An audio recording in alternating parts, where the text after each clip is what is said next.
So actually, this is music to our ears in a sense because organizationally, individuals are pretty good. We have a lot of tool sets for transforming individual thinking, Tony Robbins, NLP, psychedelics nowadays, etc., to change your own mindset. But the groupthink that comes inside an organization is really hard to change. And what we found in EXOs, the characteristics that add up to an exponential organization, by default, have it be embracing of this mindset. So one of the ways we talk about what we've done, in the same way that a Tony Robbins, you go in there and you completely change your subconscious state from A to B, right? From a scarcity to an abundance mindset, whatever. We're able to do that at the organization level.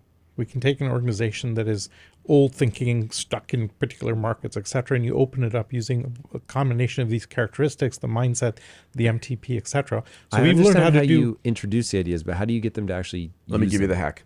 I learned this from Astro Teller. I had him on stage at A360 a few times, and he shared with something that I love.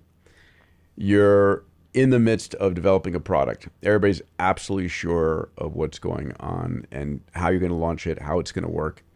And you hand out a piece of paper to everybody, and you say, listen, guys, it's 6 months from now, and the product has just failed, and you know why it's failed. Write it down. You know exactly why it's failed. Write it down right now.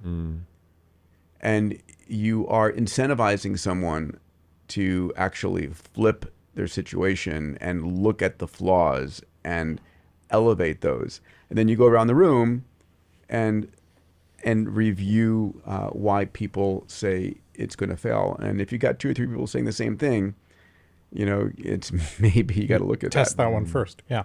The other one we've come across that's a great hack is Amazon. They created something called the institutional yes. Have you ever heard of this? No. So they realized in any big company, it's really easy to say no. One of 20 people can say no, it'll kill the idea.